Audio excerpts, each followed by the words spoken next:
todo encharcado. Você sabe o que ele fez? Ele pegou aquele lenço e ele jogou para a multidão. Eles quase se mataram para pegar o lenço do tal do Valdomiro, para colocar em cima de alguma ferida, aquela coisa nojenta, para infectar uma ferida. Isso é cosmovisão pagã travestida de evangelho. Mas porque aquelas pessoas não conhecem o evangelho, porque elas não foram discipuladas na verdade do evangelho, elas ouvem e aceitam esse Cristo, mas a mente delas não foi modificada. E o problema não são os novos crentes, são os crentes velhos, os que assumem posição de liderança. E o problema não é a Igreja Mundial do Poder de Deus, nem a Universal, me desculpem. Nós somos batistas, o problema são os batistas. Porque tem muito diácono, diaconisa, professor de escola bíblica que é pagão na sua percepção de vida. Porque é carnal. Tem momentos na convenção que eu tenho vontade de dizer, gente, apaga a luz e vamos embora, porque isso aqui é coisa do mundo. Tem sessões de igreja que a impressão que eu tenho é que o Espírito Santo vira as costas e vai embora, que ele diz, eu não aguento isso aqui, porque é só carne.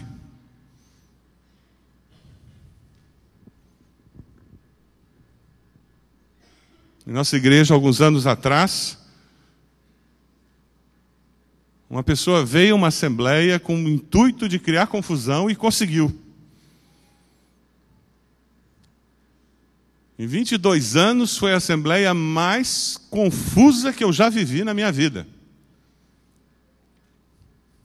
Depois de uns 10 minutos de confusão por causa daquela pessoa, o Espírito Santo de Deus levantou um dos pastores no canto, que estava calado. E ele disse, eu faço uma proposta que nós encerremos essa assembleia e que todos assumam um compromisso de orar durante toda a semana e jejuar pelo menos um dia durante essa semana por esse assunto e que no próximo domingo nós voltemos a discutir o tema. Foi aprovado unanimemente na hora e acabou a assembleia. Foi a melhor decisão que foi tomada. Porque naquele momento só tinha carne, não tinha espírito. Aquela pessoa que estava gerando tudo aquilo, ela via a vida como um pagão vê. Com facilidade a gente critica outras denominações e nós nos esquecemos que muitas vezes nós, batistas, vivemos assim. Vou ver se isso aqui funciona agora, né? Vamos lá. Essa percepção distorcida, você vai encontrar num desenho como esse aqui. Lá na companhia telefônica, 2 homens foram no guichê e disseram, eu quero parar de receber aqueles telefonemas chatos, me lembrando que eu não paguei a conta do telefone. Quem é que está errado? A telefônica que liga ou a pessoa que não paga a conta? Você conhece crente que não paga a conta? Conhece? Isso é percepção pagã da vida, eu tenho que levar vantagem. Você conhece crente fofoqueiro? Isso é jeito pagão de viver. Por isso que eu faço fofoca. Por isso que eu falo da vida dos outros. É pagão que vive assim. Cristão não vive desse jeito. Você conhece membro de igreja que não é dizimista? Isso é jeito pagão de lidar com dinheiro. Você conhece membro de igreja que vive endividado? Que gasta mais do que ganha? Às vezes, eu tenho vontade de pedir a Deus que mande fogo em cima da Casas Bahia, para acabar com os carnê.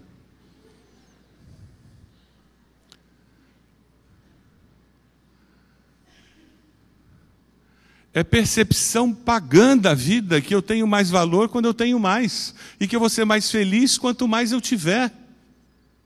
Quem diz que quem tem mais é mais feliz? Segura aí. 1 Reis, vamos lá para Isaías. Isaías 55, é precioso esse texto. Isaías 55, 7. O texto trabalha justamente com essa nova maneira de ver a vida. E Deus não quer que a gente veja a vida de uma forma distorcida. Ele quer que a gente veja a vida como Ele vê. Porque daí nós vamos ter a segurança de que estamos vendo a vida de forma adequada. E é possível para qualquer um que conhece a Cristo ver a vida dessa maneira. Isaías 55, versículo 7, a Bíblia diz que o ímpio abandone o seu caminho, o homem mau os seus pensamentos, volte-se ele para o Senhor, que terá misericórdia dele. Volte-se para o nosso Deus, pois Ele dá de bom grado o seu perdão. Pois os meus pensamentos não são os pensamentos de vocês, nem os seus caminhos são os meus caminhos, declara o Senhor. Aí o versículo 9 é precioso demais. Vamos ler juntos o versículo 9 que está aí na tela? Assim como os céus são mais altos do que a terra, também os meus caminhos são mais altos do que os seus caminhos, e os meus pensamentos mais altos do que os seus pensamentos. É por isso que nós não podemos nos acomodar na percepção pagã da vida. É muito pouco. Eu tenho a possibilidade de ver a vida como Deus a vê. Eu tenho a possibilidade de perceber os fatos, as circunstâncias, do ponto de vista de Deus. Nós somos assentados nas regiões celestiais em Cristo Jesus. Se você foi, diga amém. Foi mesmo? Amém? Se você foi, então por que eu vou olhar a vida como aquele meu vizinho que não conhece a Cristo olha? Esse é o grande segredo. Eu tenho que ver a vida de forma diferente. A pior coisa que eu posso ouvir de alguém que não conhece a Cristo como Salvador, sabe, Purim, você é crente, mas sabe, você é igualzinho a mim. Quando eu escuto isso de um não crente, me dá um frio na coluna. Eu digo, meu Deus do céu, não tem cheiro de Cristo. Ele não enxergou nada da ética cristã na minha vida que faça com que ele perceba que tem uma razão maior na minha existência. Mas o nosso cristianismo hoje em dia, ele anda tão aguado, tão cheio de humanismo, que quem não conhece a Cristo está com dificuldade de perceber quem é de Jesus e quem não é. Meus irmãos, eu tenho 55 anos.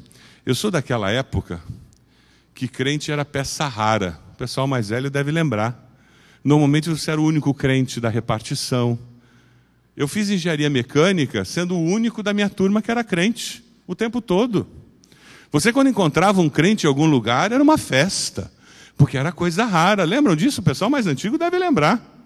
Hoje em dia você tropeça em crente em tudo quanto é lugar, não é mesmo? Chegamos a quase 30% da população. Existem estudos dizendo que provavelmente no ano 2020 nós seremos 50% da população. Sabe o que me preocupa? Nós aumentamos em quantidade, mas o Brasil não melhorou. Em termos morais, éticos, melhorou? Aonde está o sal da terra? Aonde está a luz do mundo?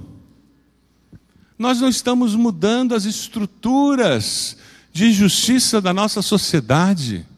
Nós não estamos conseguindo abalar os poderes das trevas que controlam as estruturas lá no seu condomínio. Lá na repartição onde você trabalha, naquela escola onde você dá aula. A gente não consegue, por quê?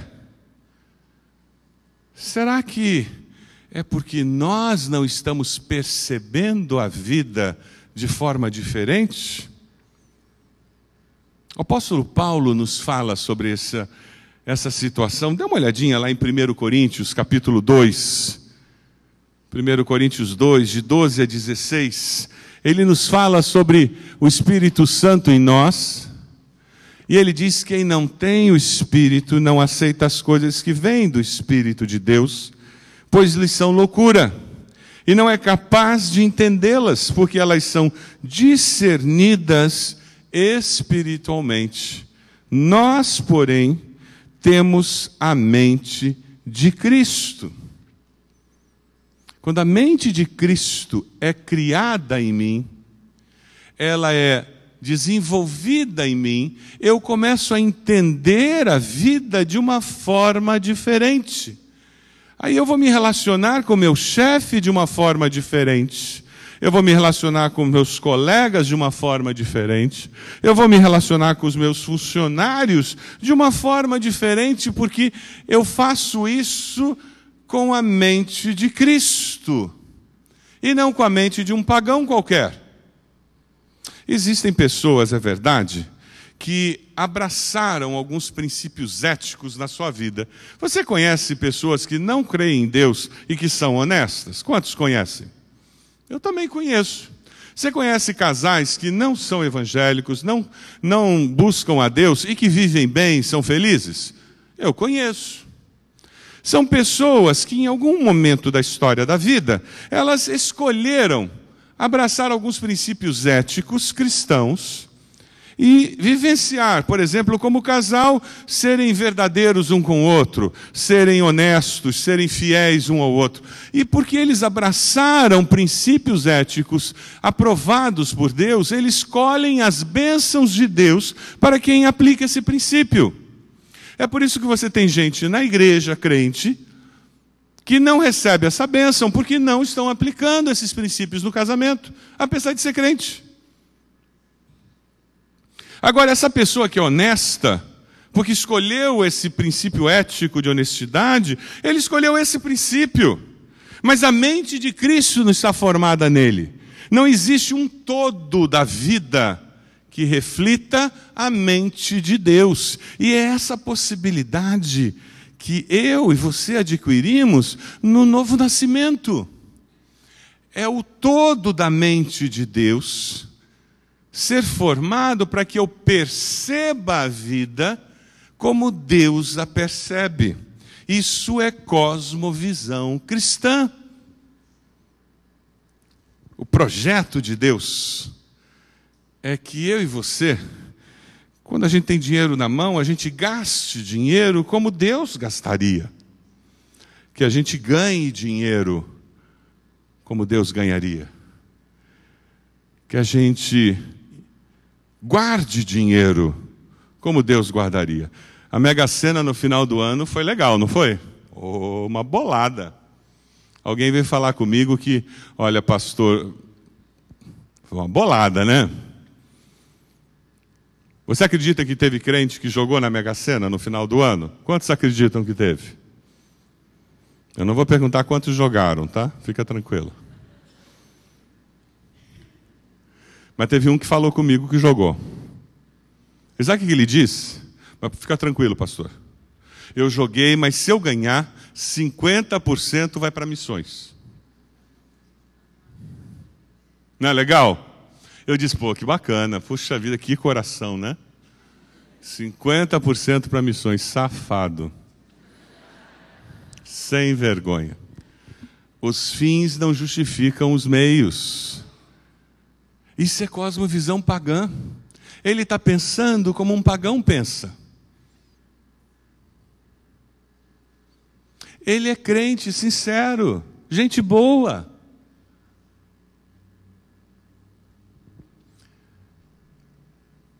A fé cristã tem mudado a sua maneira de ver a vida? Como é que você cria seus filhos? É diferente da maneira como o vizinho cria seus filhos? Os amigos dos seus filhos, quando chegam na sua casa, eles percebem que a sua relação com seus filhos é diferente? Eles têm que perceber. E não é porque vocês tomam líquido verde radioativo, não, gente. Eles têm que perceber, porque tem uma relação diferente entre vocês dois. Tem alguma coisa diferente que acontece entre pai e filho, porque existe uma percepção diferente da vida, dos fatos da vida, da expectativa da vida. Quando eu coloco Deus em primeiro lugar, eu vejo a vida diferente. Elias conseguia ver o pecado do rei, o pecado do povo, mas ele conseguia ver o potencial que existia para arrependimento, para mudança, e é assim que você vai passar a ver seus filhos. É assim que você vai passar a ver as pessoas que estão ao seu redor, porque é assim que Deus nos vê. Deus não vê apenas o nosso erro, Deus vê o nosso erro e vê o potencial que nós temos para mudança, para arrependimento, para recomeço. A Bíblia diz: eu estou plenamente certo que aquele que começou em vós a boa obra há de completá-la até o dia de Cristo Jesus. Quem sabe Deus o trouxe hoje para que você diga: Deus, eu preciso da mente de Cristo para começar a ver meus filhos de uma forma diferente, para começar a ver meu cônjuge de uma forma diferente. Deus, eu preciso da mente de Cristo para ver minha vida profissional, meus negócios de uma forma diferente. Sabe, Deus, eu preciso da mente de Cristo, porque a fé cristã tem que mudar a minha maneira de viver. Vamos ler esse texto que vai aparecer agora aí? Vamos lá. A fé cristã que você tem precisa fazer diferença na sua maneira de perceber a realidade da vida. Quem não é discípulo de Cristo não segue os princípios bíblicos e, por isso, tem que estar vivendo diferente de você, que é discípulo de Cristo. É fato isso. E sabe, quando a mente de Cristo é instalada na minha vida, eu passo a ter coragem. Quando eu coloco Deus em primeiro lugar, eu começo a ter coragem para lidar com as situações difíceis da vida. Dê uma olhadinha no texto, lá no versículo 19. Foi o que aconteceu com Elias. Ele tinha uma situação complicadíssima na vida dele. Ele estava lidando com o rei, ele estava lidando com um povo rebelde. Mas quando Deus está no primeiro lugar, quando eu vejo a vida como Deus vê, quando eu tenho os pensamentos de Deus na minha mente, quando eu tenho uma cosmovisão que reflete a cosmovisão de Deus, eu tenho coragem para enfrentar o que for. E foi o que ele fez, versículo 19, ele diz: convoque todo o povo para encontrar-se comigo no Monte Carmelo e traga os 450 profetas de Baal e os 400 profetas de Azerá que comem à mesa de Jezabel. Ele montou toda a situação, ele disse: eu não tenho medo, não interessa quantos vocês são. Deixa eu mostrar para vocês duas fotos. Essa aqui é a parte de cima do Monte Carmelo, onde provavelmente aconteceu toda essa situação. É um monte, uma situação de uma montanha de pedra, e eles têm um vale lá embaixo muito fértil, belíssimo. É uma situação parecida com o que acontece na região serrana, onde as montanhas seguram as nuvens e as chuvas ficam ali naquele vale. A diferença é que é uma região desértica, então tem pouquíssima chuva. Mas a pouca chuva que existe na região fica no vale, então era um dos poucos vales férteis da região. E a população toda vivia por ali. E eles saem dali e vêm até esse monte para se encontrar, porque o profeta Elias ia enfrentar aqueles profetas de Baal. Você teria coragem de enfrentar 450 pessoas contrárias a você lá na sua faculdade? Lá no seu trabalho? Todo mundo dizendo que você está errado e você diz: eu tenho certeza que eu estou certo. Esse negócio de virgindade é bobagem e você dizendo: eu tenho certeza que eu estou certo. Esse negócio de ser honesto é besteira e você continua dizendo: eu não vou aceitar suborno porque eu tenho certeza que eu estou certo. Esse negócio de não trair o certeza que eu estou certo. Você tem coragem de fazer isso? E de falar abertamente, porque ficar de agente secreto de crente é fácil. E tem muito crente por aí que vive como agente secreto, ninguém sabe as posições dele. Mas outra coisa é você, de uma maneira educada, gentil, mas firme, dizer sim e não. Eu tenho um Deus.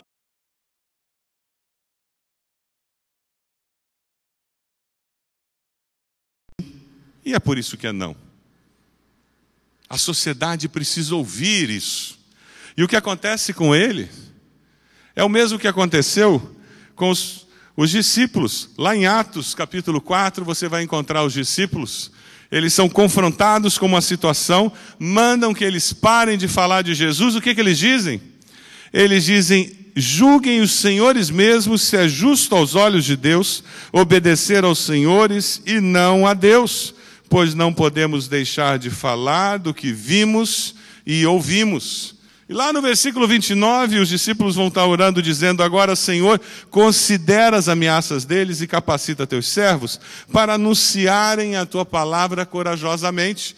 Eles não eram super-homens, eles não estavam achando que eles eram muito bons. Eles sabiam da sua fragilidade, mas eles sabiam quem estava em primeiro lugar na sua vida e quem detinha todo o poder. Você sabe? Você sabe quem está em primeiro lugar na sua vida? E você sabe quem detém todo o poder?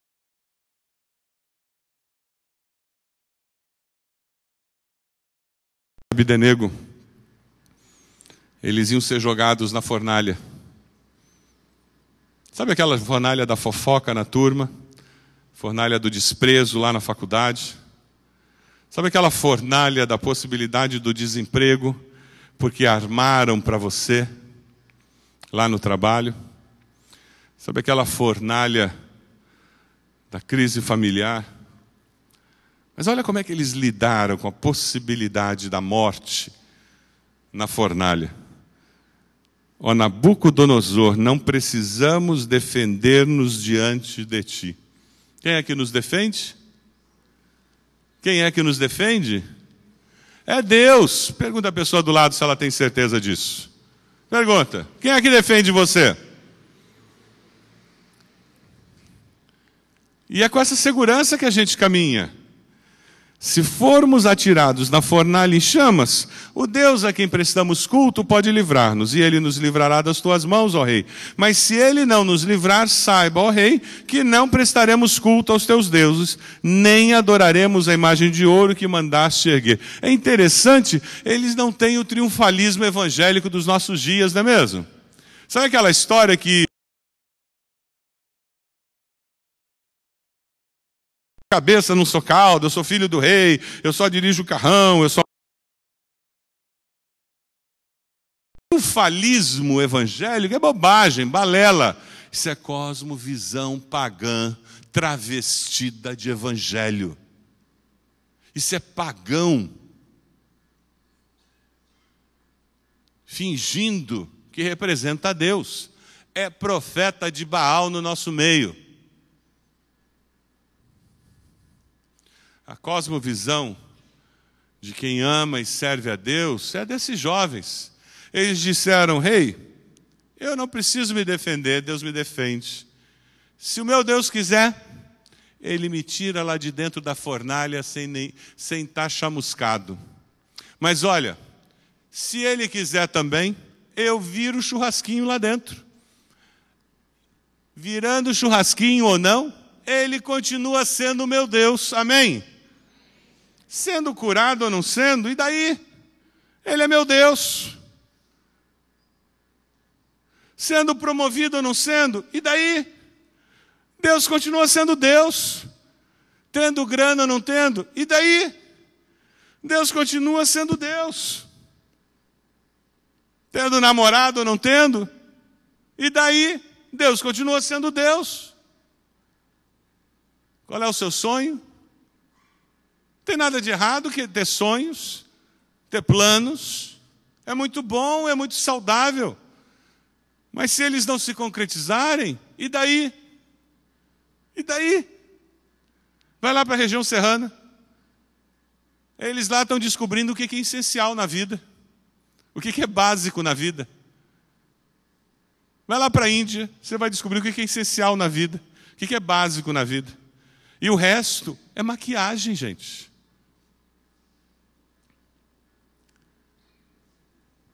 Se Deus vai nos livrar da fornalha, e nós sabemos da história que Deus livrou, nem cheiro de fumaça eles tinham. Mas eles podiam ter virado o churrasco.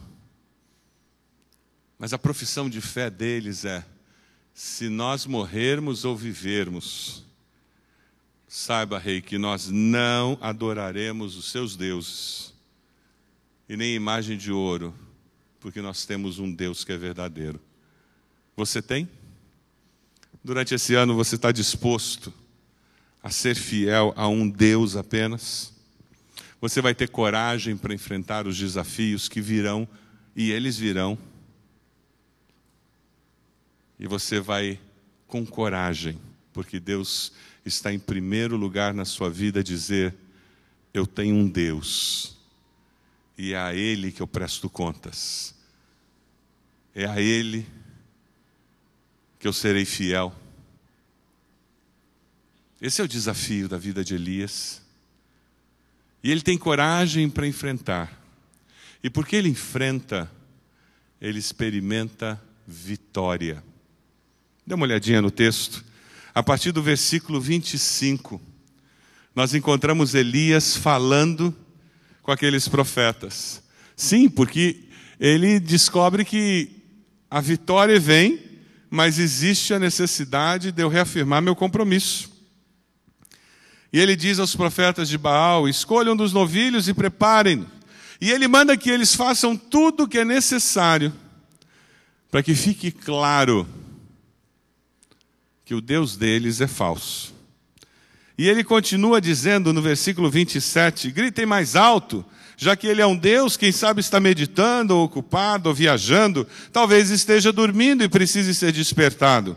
E passaram a gritar mais alto, a ferir-se com espadas, lanças, de acordo com o costume deles, até sangrarem.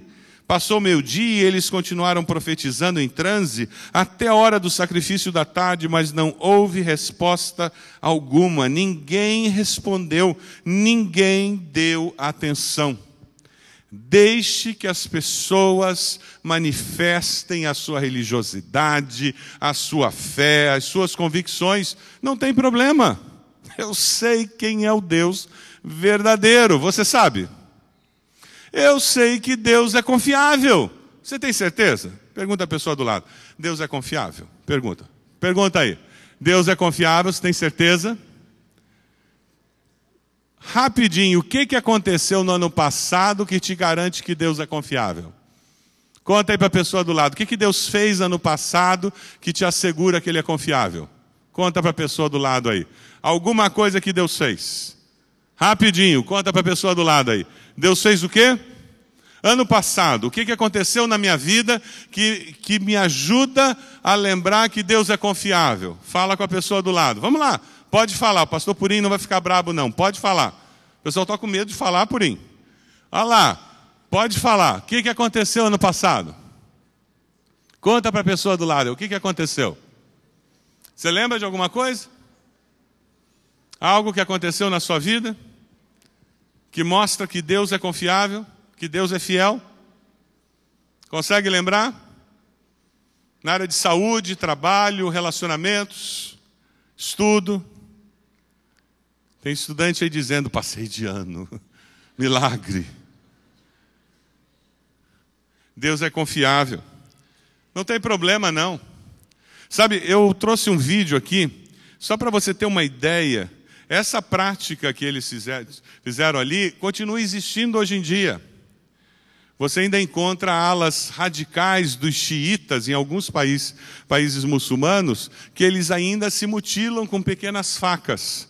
Eu trouxe um vídeo que nos ajuda a enxergar essa prática. Nem todos os muçulmanos fazem isso, por favor entendam. Mas alas radicais dos xiitas fazem. Dê uma olhadinha nesse vídeo, assim você vai entender o que aconteceu naquele dia. Eles se mutilando com faquinhas para tentar fazer com que Deus respondesse às suas orações. Dê uma olhada.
Aqueles profetas de Baal faziam. E eles acreditavam que fazendo aquilo, eles iam conseguir o favor do seu Deus. Eles precisavam manifestar toda a sua fé. Era a única maneira dessa fé falsa, mentirosa, ser confrontada. Lá na minha casa, eu moro na frente de um rio que tem uma curva. Então, adivinha o que acontece quase toda sexta-feira naquela curva do rio? Tem trabalho macumba ali. Então, quase toda semana eu paro o meu carro, eu oro, desmanchando aquele trabalho. A Bíblia diz que em nome de Jesus, pelo sangue de Jesus, nós podemos desmanchar esse tipo de coisa. Nós temos autoridade espiritual para isso, para que as pessoas não se enganem achando que aquele trabalho vai dar resultado. Mas eu nunca fui até lá e chutei aquilo. Da mesma forma como eu não quero que eles entrem por aqui, por essa porta, e venham perturbar o nosso culto. Eles têm direito de fazer aquilo. Mas eu tenho o dever de, espiritualmente, desmanchar aquilo. Quando alguém exprssar a sua fé lá no trabalho, na sua vizinhança, deixa a pessoa expressar. É ótimo. É a chance que você tem para depois, em nome de Jesus, expressar que a verdade está com o nosso Deus. A minha mãe tinha uma senhora que frequentava o estudo bíblico na casa dela, que perdeu o filho, muito triste. Os espíritas kardecistas começaram a dizer que o filho queria que ela fosse numa sessão, porque ele tinha uma mensagem para ela. Já viu isso acontecer? E depois de muito insistir, finalmente ela disse que ia. E minha mãe mostrou na palavra que não existia comunicação entre os mortos e os vivos, que aquilo era mentira. E ela disse, mas eu estou curiosa, eu tenho que ir, eu não aguento. E minha mãe disse, tá bom, você vai. Enquanto você vai, eu vou ficar aqui em casa, de joelhos, orando por você, pedindo que Deus revele a verdade. Depois de algumas horas, aquela senhora chegou com um sorriso nos lábios, lágrimas nos olhos, dizendo, muito obrigado por ter ficado orando por mim. Durante praticamente todo o tempo, eu tinha certeza que era o meu filho. O timbre da voz era o mesmo, o jeito de falar era o mesmo. Aquela voz falou coisas que só eu e meu filho sabíamos, mas ninguém. Mas no final, aquela voz falou alguma coisa que era impossível que o meu filho falasse. E naquele momento, no meu coração, cresceu uma certeza incrível de que aquilo tudo era mentira, como você tinha me mostrado na palavra. Porque a palavra tem poder. O Espírito Santo deu discernimento para aquela mulher naquela hora. Não tenha medo de que as pessoas exponham a sua fé, por mais mentirosa que seja. Mas depois não deixe de falar sobre a esperança que há em Jesus. Você conhece alguém que está enganado? Ore por essa pessoa, jejue, clame pela misericórdia de Deus.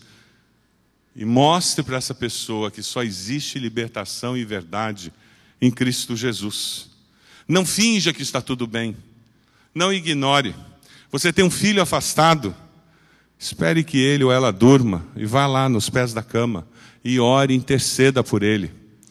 No momento oportuno, sente-se, fale da fé em Cristo que você tem.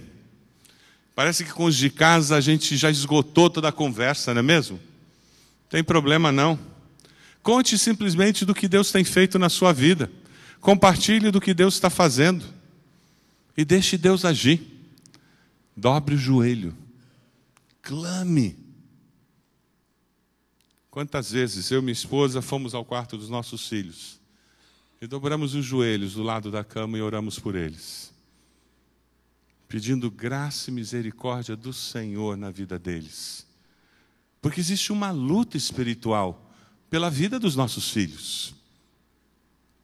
Seu esposo, sua esposa não conhece o Senhor? Jejue, ore. Ouça o que eles pensam. Dê espaço para que eles manifestem. É isso que nos ensina esse texto. Elias não impediu que eles manifestassem. Pelo contrário, ele disse, pode manifestar à vontade. Eu estou seguro do que eu creio. Eu sei o que é verdade. Por experiência própria, não que eu seja melhor do que vocês. Mas é porque a graça de Deus já me alcançou. Não é assim? Não é por isso que você sabe que está salvo? Alguém aqui é melhor do que outro? Nós somos salvos pela graça do Senhor. Veja o versículo 30 em diante. Quando eles não conseguiram nada, Elias prepara o altar, coloca o animal, manda jogar água. Sabe por que ele joga água? Porque os profetas de Baal faziam mágica. Eles usavam os truques para parecer fogo. E Elias não queria que ninguém pensasse que era truque o que ia acontecer. E depois que está tudo encharcado, ele faz uma oração. Veja no versículo 36. Uma oração simples e objetiva. Ó Senhor, Deus de Abraão, de Isaque e de Israel, que hoje fique conhecido que Tu és Deus em Israel, e que eu sou o Teu servo, e que fiz todas essas coisas por ordem Tua. Responde-me ao Senhor, responde-me para que este povo saiba que Tu, ó Senhor, és Deus, e que fazes o coração deles voltar para Ti. Merecia uma oraçãozinha melhor, né? Cá entre nós, mais elaborada. Percebe a singeleza da oração? Ele fala de um Deus que já tinha se manifestado no passado, e ele diz, Deus, eu preciso que o Senhor se manifeste agora. É só isso. Tem alguma área na sua vida que você precisa que desça fogo do céu para que um momento novo surja? Não é libertador saber que eu não preciso de oração de um ungido do Senhor, de um super pastor, super bispo, apóstolo, seja lá o que for? Não é maravilhoso saber que eu não preciso fazer 359 ritos e eu simplesmente tenho que virar para o Deus dos céus e dizer, Senhor, o Senhor pode se manifestar e mandar fogo do céu, porque o Teu servo quer que fique patente que foi o Senhor quem fez. E veja como é que termina. Versículo 38, então o fogo do Senhor caiu e queimou completamente o holocausto, a lenha, as pedras e o chão, e também secou totalmente a água na valeta. Quando o povo viu isso, todos caíram prostrados e gritaram, o Senhor é Deus. O Senhor é Deus. Quando Deus age na minha vida, na sua vida, as pessoas não têm como negar que foi Deus. Não foi a nossa capacidade, não foi a nossa habilidade, não foi a nossa eloquência, não foi nada humano. Tem algo que foge à capacidade humana, algo que transcende a nossa humanidade, algo que é sobrenatural. É o mover sobrenatural do nosso Deus. Eu queria desafiar você a deixar que Deus envie fogo do céu na sua vida. Nós não temos profetas de Baal, de carne e osso, aqui presentes. Mas sabe, existem manifestações tão demoníacas em nossas vidas quanto aqueles profetas de Baal. Sabe, pornografia na internet? Muitas pessoas estão escravas de pornografia na internet. Alguns de nós somos escravos de joguinhos na internet e gastamos horas intermináveis e não temos tempo para mais nada na vida. Alguns de nós somos escravos de novela na televisão e gastamos horas intermináveis na frente da telinha. Sabe, Deus mandar fogo do céu para queimar a nossa inveja, a ganância, porque alguns de nós, Satanás tem nos amarrado com essa necessidade de ter e ter. E quanto mais nós temos, mais queremos ter. E quanto mais os outros têm, mais eu quero ter. Quem sabe você precisa pedir a Deus que queime isso, para que você seja liberto. Ou quem sabe você é sócio da Casas Bahia, Magazine Luiza e qualquer outra loja que tenha carnê ou cartão de crédito. A Bíblia diz que quem tem dívidas, quem empresta dinheiro, é escravo de quem emprestou. Quem gasta mais do que ganha, está dizendo para Deus que ele não sabe sustentar aquele filho que ele tem.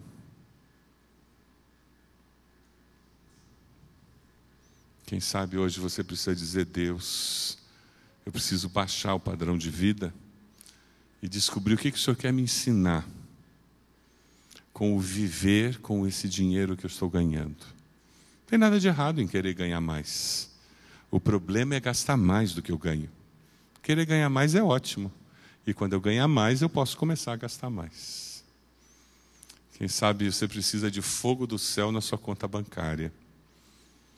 Quem sabe você vai chegar em casa hoje à noite e vai ter um culto agradável ao Senhor. Que é pegar todos os cartões de crédito e de loja, cortar com uma tesoura, botar num balde e tocar fogo. E vai subir aquele aroma suave ao Senhor, aquela fumaça. Quem sabe o fogo do céu tem que descer para quebrar aquele orgulho que impede você de pedir perdão ou de perdoar alguém. Algum irmão da igreja, algum parente. Sabe, restaurar aquele projeto de Deus que Ele começou na nossa conversão. Esse é o desafio de hoje. Você podia fechar seus olhos? Olhar para dentro do seu coração e dizer: Deus, o que o Senhor tem para mim hoje? Eu tenho certeza que o Espírito de Deus está falando com você. Não foi por acaso que Deus trouxe você aqui, que Deus me trouxe aqui com essa mensagem. Eu tenho certeza que existe um propósito. Esse é o momento em que você escolhe: eu vou para casa e ouvir mais uma mensagem. Ou você escolhe ir até os pés da cruz e dizer: eu quero um mover sobrenatural do Espírito de Deus, me transformando à imagem de Cristo, formando a mente de Cristo na minha mente, me ajudando a perceber a vida como Deus percebe. Para eu ter coragem de lutar as lutas que eu tenho.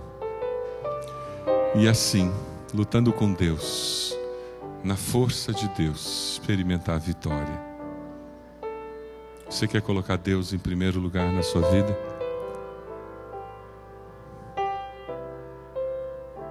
Diga: sim, Deus, eu quero. Esse é um momento muito especial. Eu queria convidar você, que está dizendo, Deus, eu quero, a colocar-se de joelhos onde você está. Ao fazer isso, você vai estar dizendo para você mesmo e dizendo para Deus, eu estou tomando uma decisão hoje, Deus, de consagrar a minha vida.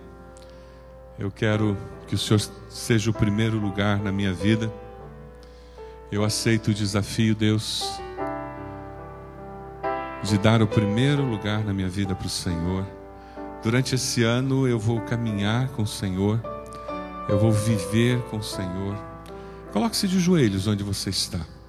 Quem sabe o Espírito Santo de Deus disse a você uma área específica, e você vai ficar de joelhos e vai dizer, Deus, é aqui, queima, Senhor, nesse lugar. Acaba com esse pecado na minha vida aqui, nessa região. Deus, tantas vezes Satanás já mexeu comigo e já me derrotou nessa área. Mas Deus, eu quero que 2011 seja o ano da virada. O ano onde eu experimente a vitória que vem do Senhor. Deus, como Elias, eu vou ter coragem para lutar. Eu vou ter coragem para enfrentar. E eu vou ter a vitória porque o Senhor vai dar a vitória. Lá na galeria, aqui embaixo, Deus falou com você. Coloque-se de joelhos, tantos já estão de joelhos. Graças a Deus. Momento seu com o Senhor. Abra seu coração, diga para o Senhor qual a decisão que você está tomando nesse momento. Diga a Deus, envia fogo do céu. Como o Senhor fez algo novo no povo de Israel, faz, Senhor, algo novo na minha vida. Faz, Senhor, algo novo na minha vida, em nome de Jesus.